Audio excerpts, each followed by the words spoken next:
Hello, how are you? I hope you're having a lovely Friday and looking forward to the weekend and the return of the Premier League, of course. I'm not going to stop talking about the Women's Euros because I'm not ready to forget. And something that's just broken the last couple of hours that we have to talk about is the goal of the tournament. There were some absolute crackers in there, but when you think about it, there's only really one that really stood out. For so many reasons. Please subscribe if you haven't already. My name's Shaban. I've loved covering the Euros with you, and I'm looking forward to getting back into the WSL as well, and we're covering everything we can up until its return. And this topical moment today is that of Alessia Russo, the back heel queen, getting goal of the tournament for that absolutely unbelievable, iconic moment in the 4-0 semi-win over Sweden. What's happened for Alessia Russo since the win, what's next for her, and where she goes from here after that moment that nobody will ever forget, let alone herself. She must still wake up in the morning and be like, that actually happened. Never mind that they went on to win the Euros. But she's been everywhere, in the last definitely kind of 48 hours. Every news channel I've watched, all the radios I've been listening to, all of the radio stations that have been covering it. Alessia Russo has had her few days to do all of her media appearances and commitments. And she's been brilliant to watch. Seems just like a lovely, down-to-earth person. I think she engages with people very nicely, and I also can tell that she's got that shy, oh my god, do we need to talk about this, way about her. I imagine she's very, very modest at the same time, and talking about this again and again and again is probably nice for her, but also a little bit like, all right, let's just not. And I think that's nice. I met her family at Wembley. I saw her brothers, by the way. Brothers are a little bit, hello. That's just so inappropriate. But yeah, they're really gorgeous looking family, we can say that. And I also had a nice chat with her dad, who is just feeling the most pride he's ever felt. This is before they went on to win it, but what she's been able to do in this tournament as well. To think that she never started a game, to the impact that she had on every single game that she went on. But that moment, that iconic moment against Sweden, with the back heel through the keeper's legs and into the back of the net. And obviously I can't show the video here because I don't own the rights to it, and I'm just only going to get in trouble for that. But Google it after you listen to me. But when you look at that piece of play, you've got to credit Keira Walsh so much, and we keep saying how she's not had the credit she deserves in this tournament. I think she's getting it. I think that's absolutely clear as day now. She was the absolute everything in that midfield. She's such an engine. She's such a good communicator. She's such a good player.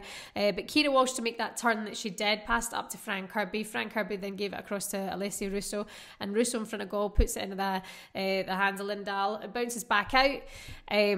And Alessia Russo, she's kind of shouldering off against Sagar, and then out muscles her, back heels it, goes through the keeper's legs, Lindahl's legs, and just rolls perfectly into the back of the net. And that moment, that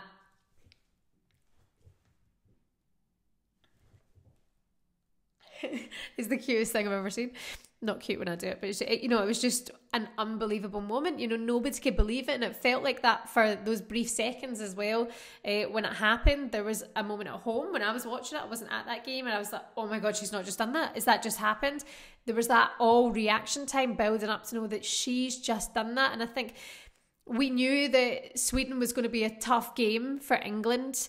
And the first 30 minutes, I thought, Sweden are a good team. You shouldn't underestimate the number 2 in the world FIFA ranks. They've now dropped down. But you shouldn't underestimate them. If it weren't for Beth Mead just settling the nerves and getting that first goal at 34 minutes, who knows what could have happened. But they did that. But then to go on and make it a 4-0 demolition of the Swedes and see them start to lose their cool and lose their heads. Like Magdalena Eriksson, who's usually so calm and under control and cool. You could tell she had just lost it. She was so riled. And for Alessia Russo to come on as a sub and have that impact and make that statement in front of goal must leave them just so angry and raging. And that is the moment. That is the goal of the tournament. There's so many moments that have been brilliant. But that for me has to be the one that goes down in history. It was something else, and she's now the back heel queen. She's been nicknamed Lessie. messy. I shouldn't have to point that out, but you're welcome. But yeah, she just has had such an impact. I've watched her on Good Morning Britain, a programme I used to work at, and you can see she's just that shy way. And Kate Garraway was making the point that she now might be the first £1 million female transfer. And we know that the highest transfer in the women's game is Pernilla Harder, who was 250,000 when she went to Chelsea, and 1 million for a women's transfer is unheard of. Now, we knew this was going to come, we knew this was going to start happening, and the lucky agent to own or look after and manage that of Alessia Russo is her brother, which makes me like them even more. It's in the family. He is an agent to a few players within the WSL, and of course looks after her contracts and her work as well. So what that means for her is it's a very, very big fee, a fee that she deserves and probably her team deserve as well. And it's the start of something very, very special. She does play at Manchester United. As a Manchester United fan, I would like it to remain that way, but you can only see that a massive move is going to become from her. She did play in North Carolina for a couple of years as well before she made the move back to Manchester a couple of seasons ago. And I felt last season she was my favourite player to watch in the WSL. I'm not just on the Alessia train from the Euros. I've been on it for quite some time, and that's been the joke with me and my friends, is that I go on about all the time as if she's like my own. And we don't even know each other, but I'm obsessed with her. And moments like that at the tournament when she was coming on and having this impact and that backheel goal, I was like, yes, like this is the credit players like this deserve. But I can see her going to Barcelona. Would she get an offer from Barcelona? 100%. She could make that happen now. PSG, Lyon, there's big teams out there. I'd like her to stay in the WSL. And there was rumours actually going around that Sam Kerr hasn't signed her new contract at Chelsea. So does Alessia Russo make the move back to Chelsea, which is where she spent a number of years as well as a young player?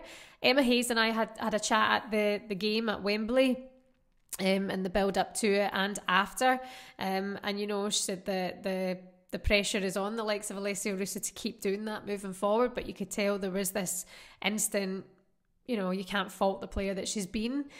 So would you see her go back to Chelsea? That would be interesting. We know that Chelsea have the money, and we know that Chelsea have been leading the way for women's football in terms of club football. They have been doing that. They've got Sam Kerr reportedly on 400,000.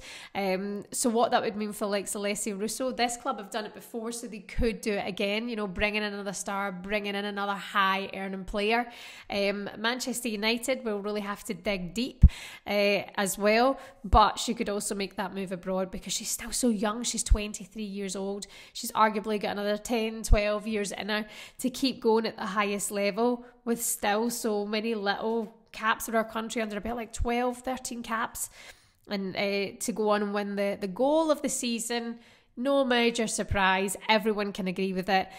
Fair play to Alessia Russo. What's next for her? We can only wonder. I hope she stays at United. I hope she stays at the WSL.